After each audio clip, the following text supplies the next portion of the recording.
इस वीडियो में हम प्रॉन फिशरी के बारे में पढ़ेंगे, जिसे हम प्रॉन कल्चर भी कहते हैं। तो स्टार्ट करते हैं। The bulk of production of prawn comes from the seas. जितने भी समुद्र होते हैं, शीज होते हैं, वहाँ पे प्रॉन का जो प्रोडक्शन है वो होता है। The marine and the brackish water species spawn in the seas. और सीज में ही उनका पूरा डेवलपमेंट, पूरा उनकी ब्रीडिंग, ये सब कुछ जितने भी लाइफ के उनके प्रोसेसेस होते हैं, ये सब समुद्र में या सीज में ही होते हैं। Since the hatchings are incapable to swim, they are drifted along with the current to the coastal waters. यानी जितनी भी हैचिंग्स होती हैं, जो उनके एग होते हैं, एग जो जब हैच करते हैं तो जो हैचिंग्स होती हैं वो जो स्विम करने के कैपेबल नहीं होती हैं। तो जो वाटर करंट होता है, जो वाटर का फ्लो होता है, जिस बहाव में बह रहा होता है, उसी बहाव में वो जितने भी प्रॉन होते हैं, प्रॉन की जो हैचिंग्स होती हैं वो बह जाती हैं और कोस्टल एरियाज तक पहुंच जाती हैं। फिर देखते हैं where they undergo development till they reach the juvenile stage. जब तक वो पूरी तरह से मैच्योरिटी या फंक्शनिंग वाली स्टेज में आए, तब तक वो वाटर करंट के साथ फ्लो करती रहती हैं और धीरे धीरे उनका डेवलपमेंट होता रहता है। Then the post larva feed upon the dead organic matter of plant and animals and upon the small organisms. जितने भी छोटे छोटे ऑर्गेनिजम्स होते हैं या जो डेड ऑर्गेनिक मैटर पेड़ या एनिमल्स का होता है, उन पे ये प्रॉन फीड करते हैं। ये उनका जो है खाना होता है एक तरह से। फिर देखते हैं for breeding the juvenile prawn has to enter the sea. और अगर वो कहीं प्रॉन बाहर है, आउटसाइड पे है, टेरेस्ट्रियल लैंड पे है, तो उनको वाटर की ज़रूरत होती है अपने ब्रीडिंग सीजन के लिए, ठीक है, ताकि वो ब्रीडिंग कर पाएँ। इसलिए उनको वाटर की ज़रूरत होती है, इसलिए उनको सी में एंटर करना पड़ता है। Then the fresh water species like the macrobrachium malcolmsonii prawn in fresh water, then they are drifted to estuaries and after attaining the juvenile stage swim back to fresh water. ठीक है, तो वो अपने breeding के लिए different different stages पे migrate करते हैं। ब्रीडिंग के बाद वापस से वो फ्रेश वाटर स्टेज में आ जाते हैं, यानी फ्रेश वाटर में आ जाते हैं। Then the method used for fishing prawn are somewhat similar to that of fishes. यानी जैसे हमने पीसी कल्चर पढ़ रखा है, पीसी कल्चर के अंडर में ही ये प्रॉन कल्चर आता है, क्योंकि प्रॉन एक काइंड की फिश ही है। तो हमने पीसी कल्चर में फिशेस के कल्चर, यानी जो मैंने एक्वा कल्चर के ऊपर वही 5 से 6 वीडियोस बनाई हैं, तो अगर आप वो देख लेते तो काफ़ी कुछ हद तक ये जो प्रोसेसिंग है वो सेम होती है। तो एक्वा कल्चर के अंदर ही पीसी कल्चर आता है, यानी फिशेस का कल्चर, और प्रॉन कल्चर भी आता है। तो काफ़ी कुछ जो स्टेप्स हैं वो मैच करते हैं उसमें से।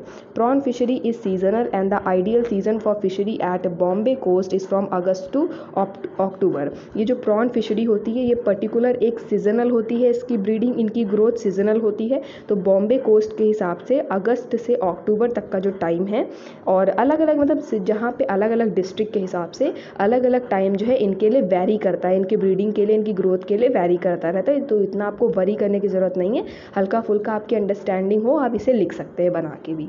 फिर देखते हैं on the eastern coast it start from monsoon and extend up to March and April. अगर ईस्ट कोस्ट की साइड की बात करें तो ये मानसून पीरियड पे स्टार्ट होता है और मार्च अप्रैल तक ये एक्सटेंड करता है। Different lake have different fishing season. ये जैसा कि मैंने बताया, तरह तरह के ओशियन, तरह तरह की सीज और लेक में ये टाइम पीरियड डिफर करता है कि उनका सीजिंग जो सीजन है फिशिंग का वो क्या होगा, ये डिफर करता है।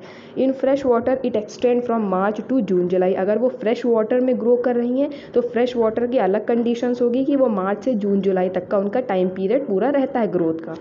फिर देखते हैं various type of net are used for prawn fishering. जो प्रॉन फिशरी कराई जाती है उसके लिए जो नेट यूज़ होता है, मैंने फिशिंग कल्चर में भी नेट बताया था, वो बेंची जाल था जो उसमें यूज़ होता था, शूटिंग नेट। यहाँ पे दूसरे टाइप के नेट यूज़ होते हैं। The commonest type of net used on the boast of the coast is boat seine. मतलब जो दोनों ही कोस्ट पे यूज्ड हो, वहाँ पे लिए जो ये यूज़ होता है सबसे कॉमन नेट, उसका नाम है बोट सीन।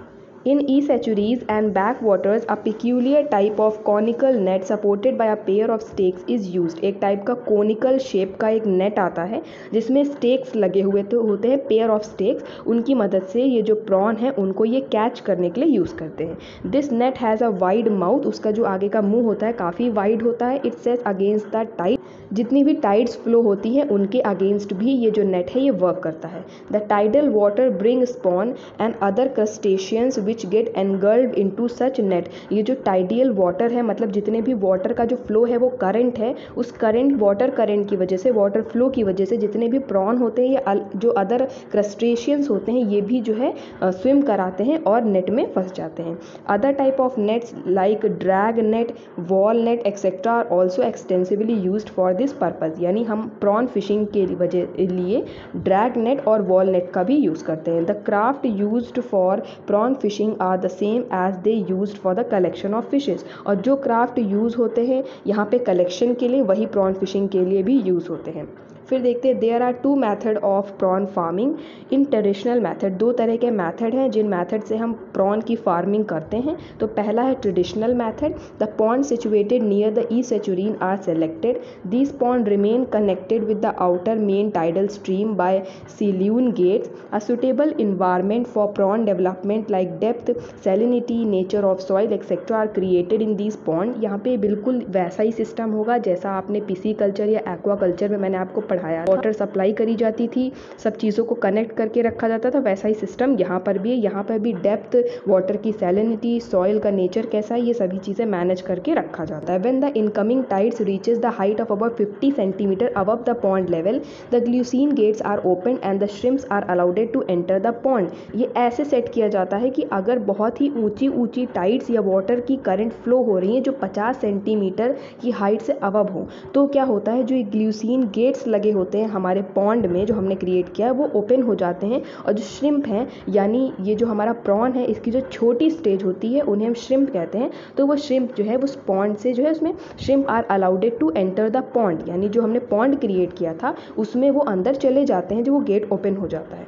फिर देखते हैं A mesh screen is also placed near the gate to prevent the escape of post-larval stages of prawn at the dead tidal hours। मतलब जितने भी टाइड्स की वजह से अंदर चले जाते हैं प्रॉन की, तो वापस से वहाँ पर एक मेश स्क्रीन यूज़ होती है जिसकी मदद से वापस से वो ना वापस लौट जाए। जितने भी लार्वा छोटे छोटे आ गए तो वो एक्सकेप ना कर पाएँ, बाहर ना जा पाएँ, इस वजह से वहाँ पर ये मेश स्क्रीन यूज़ होती है। The developing shrimps depend entirely on the natural diet. जो भी हमारे श्रिम्प्स होंगे, छोटे छोटे प्रॉन होंगे, उनकी जो ग्रोथ है, उनकी जो प्रॉपर डेवलपमेंट है वो किस पे डिपेंड करती है, नेचुरल डाइट पे। कौन सी डाइट उन्हें हम प्रोवाइड कर रहे हैं।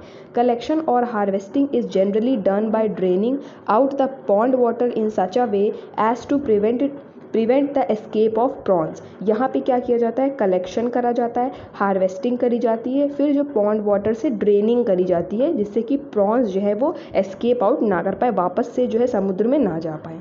देन सेकेंड फार्मिंग है intensive farming. Intensive farming extensively used in Japan includes not only the rearing of post-larval stages of prawn but also its breeding and spawning at desired places by providing the artificial environment। यहाँ पर भी बिल्कुल basic सा वही theme बैठ रही है कि वो नेचुरल फेनोमेना हो गया और ये आर्टिफिशियल या इंटेंसिव फार्मिंग हो गई। वहाँ पे हम नेचुरल पॉन्ड्स को क्रिएट करते थे, नेचुरल डाइट प्रोवाइड करते थे, लेकिन यहाँ पे आर्टिफिशियल या इंटेंसिव फार्मिंग का यूज़ होता है।